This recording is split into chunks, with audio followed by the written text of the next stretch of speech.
The Boardroom. The telegram arrived at the Toronto Club at 3:30 in the afternoon, delivered by a boy who knew enough not to linger at the service entrance.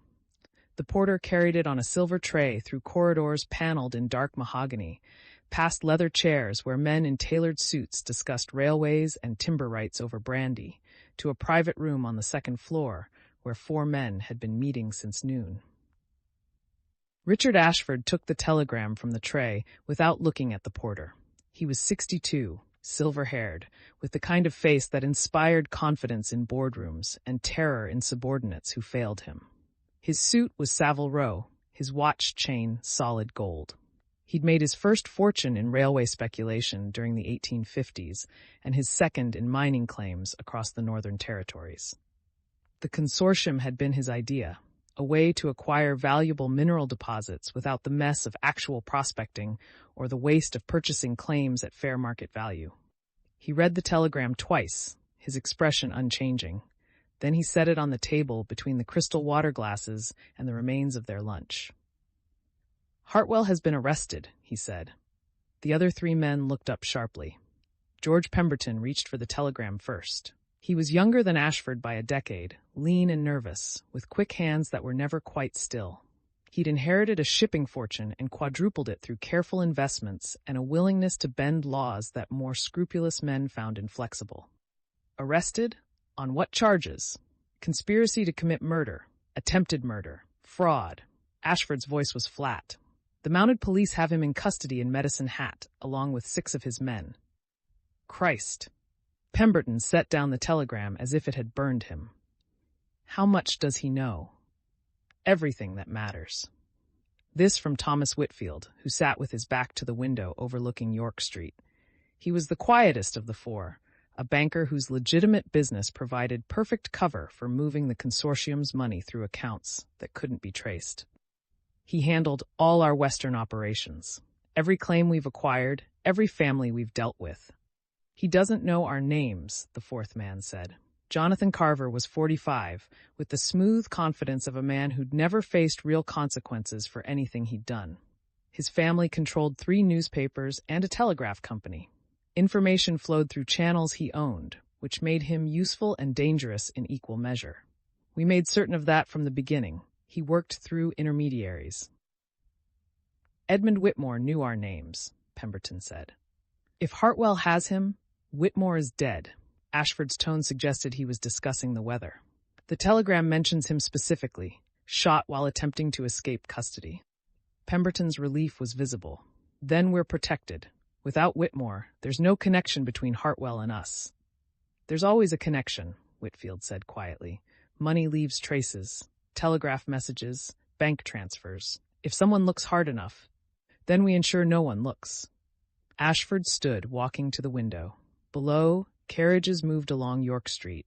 Women in fashionable dresses strolled past shop windows. A newspaper boy called out headlines. The ordinary business of a Thursday afternoon in Toronto, while 4 men discussed murder and conspiracy in a private room above it all. Hartwell was useful, but he was also expendable.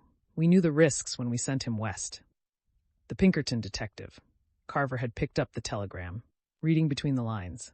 "Blackburn. He's the one who built the case against Hartwell. If he's competent, he'll trace the money." "Then we cut the money trail," Ashford said. "Close the accounts. Transfer everything through Whitfield's European connections. Make it look like Hartwell was acting independently, a rogue lawyer who saw an opportunity and took it." "And the Mackenzie family?" Pemberton's voice was tight. "They have documentation, evidence, if they testify." "Homesteaders die on the prairie every winter," Ashford said. "Accidents happen. Fires, blizzards. Sometimes whole families disappear and no one asks questions." The room fell silent. Whitfield shifted in his chair, uncomfortable but not objecting. Carver studied his fingernails. Pemberton looked at the telegram again, as if it might contain different information on a 3rd reading. "We've been too visible," Whitfield said finally. "Too aggressive. Hartwell's arrest proves that. If we push harder now, if another family dies after all this attention, the mounted police will dig deeper. They'll find things we can't afford to have found." "So we do nothing?" Pemberton's voice rose. "We let them keep a silver deposit worth hundreds of thousands? We let them expose our entire operation because we're afraid of attention? We're strategic, Ashford corrected. We wait. Let the immediate crisis pass. Let the mounted police congratulate themselves on catching Hartwell. Let the newspapers write their stories about frontier justice. Then, when attention has moved elsewhere, we act. The Mackenzie claim will be producing silver by then, Carver pointed out. They'll have money, lawyers, protection. Money and lawyers didn't save the Henderson family, Ashford said, or the Mitchells in British Columbia, or the Johnsons near Winnipeg. We're patient, we're thorough, and we don't leave loose ends. He returned to the table, standing at its head like a general addressing his staff. Here's what happens. Whitfield, you close every account connected to the Western operations. Make it look like Hartwell embezzled Consortium funds for his own purposes. Create paper trails that lead nowhere useful. Carver, your newspapers run stories about a corrupt lawyer who exploited innocent homesteaders. Make him the villain. Make the Mackenzies sympathetic victims who fought back against a criminal. Pemberton, you use your shipping connections to move men west quietly. Not killers this time, but prospectors. Legitimate miners who file claims near the Mackenzie property. We establish a presence in the area, make connections, learn their vulnerabilities. And then, Pemberton asked, and then we wait for winter. Ashford's smile was cold. Prairie winters are brutal. Families get snowed in. Supplies run short. Sometimes people don't survive until spring. Sometimes their neighbors find them frozen in their beds or dead from tainted food or lost in a blizzard. Tragic accidents that leave property available for purchase by grieving relatives who want nothing to do with frontier life. You're talking about killing children, Whitfield said quietly. Ashford looked at him without expression. I'm talking about protecting investments worth millions of dollars. We've built something here, a system that works. Hartwell's failure doesn't change the fundamentals. It just means we need to be more careful. The Pinkerton detective won't stop investigating, Carver said. Blackburn, he's built a career on exposing corruption. If he connects Hartwell to us, then we ensure he has an accident too. Ashford returned to his chair, settling into it with the confidence of a man who'd never been held accountable for anything. Pinkertons die in the line of duty all the time, hazard of the profession.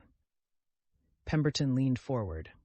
And if the mounted police keep digging, if territorial authorities in Regina start asking questions? We have friends in Regina, Carver said. The lieutenant governor owes me favors. The territorial council has members who understand the value of mining development. We can apply pressure from above while Hartwell takes the blame from below. Squeeze the investigation from both directions until it collapses under its own weight. It's risky, Whitfield said. If even one connection is found. Life is risk, Ashford interrupted. Business is risk. The question is whether the potential reward justifies the danger. The Mackenzie claim alone is worth $250,000. We have 6 other operations in progress across the territories. Together, they represent fortunes that will dwarf anything we've made in railways or timber. I'm not walking away from that because a lawyer got careless and a homesteader's daughter proved more resourceful than expected. He looked at each of them in turn, reading their faces, measuring their resolve. Pemberton was frightened but greedy. He'd stay. Whitfield was uncomfortable but pragmatic. He'd rationalize his way to cooperation. Carver was already thinking about how to shape the narrative in his newspapers, turning liability into opportunity. We proceed carefully, Ashford said. We let Hartwell take the fall. We create distance between his actions and our investments. We use the winter to position ourselves for a spring acquisition. And we remember that we're not criminals. We're businessmen making hard decisions in a hard country. The territories are being built by men with vision and courage. We're just ensuring that valuable resources end up in capable hands. The Mackenzies' hands seem fairly capable, Whitfield observed dryly. For homesteaders, Ashford conceded. But they're out of their depth in business. They don't understand how money works, how influence works, how power works. They think because they fought off Hartwell, they've won. They haven't. They've just survived the opening round. He stood again, signaling the meeting's end. Gentlemen, we have work to do. Whitfield, I want those accounts closed by Monday. Carver, the first newspaper story should run tomorrow. Corrupt lawyer terrorizes Prairie families. Make sure it reaches papers in Regina and Winnipeg. Pemberton, start moving men west next week. I want eyes on the Mackenzie claim and ears in Medicine Hat by the end of the month. And if something goes wrong? Pemberton asked. If they trace anything back to us? Ashford smiled, but it didn't reach his eyes. Then we do what powerful men have always done when threatened. We use our resources, our connections, and our influence to ensure that inconvenient truths remain buried. We've built empires, gentlemen. We're not going to let a family of dirt farmers tear them down. They filed out one by one, leaving by different exits as they always did, returning to their separate lives and legitimate businesses. Ashford remained, standing at the window, watching Toronto's streets darken as evening approached. The Mackenzie family thought they'd won because they'd captured Hartwell. They didn't understand that men like Hartwell were tools, useful when they worked, disposable when they broke. The real power, the real danger, sat in rooms like this one, insulated by layers of money and influence and legitimate respectability. He thought about Sarah Mackenzie, the daughter who'd orchestrated Hartwell's capture. Clever girl, brave, too. In another life, she might have made a formidable business partner, but she'd been born to the wrong circumstances, and now she stood between him and a fortune. That made her a problem. And Ashford had built his empire by solving problems efficiently and without sentiment. He turned from the window, collecting his hat and coat. He had dinner at 8 with the mayor and a territorial judge, men who owed him favors and knew better than to ask uncomfortable questions. He had a railway board meeting tomorrow morning and a telegraph message to send to Regina in the afternoon. The Mackenzie family had months to feel safe, to believe they defeated their enemies, to let their guard down. Winter would come. Spring would bring new opportunities. And by this time next year, the Mackenzie claim would be producing silver for the Consortium, and the family would be nothing but a tragic footnote in the settlement of the territories. Ashford put on his hat and walked out into the corridor, his footsteps silent on thick carpet, just another successful businessman ending another profitable day. Behind him, the telegram lay on the table, its message already obsolete. Hartwell was in custody. Whitmore was dead. The Western operation had collapsed, but the Consortium endured. It always did, because men like Ashford understood something that idealistic homesteaders never learned. In the end, money and power always won. It was just a matter of time and patience and the willingness to do what was necessary. The Mackenzies had survived the battle, but the war had just begun.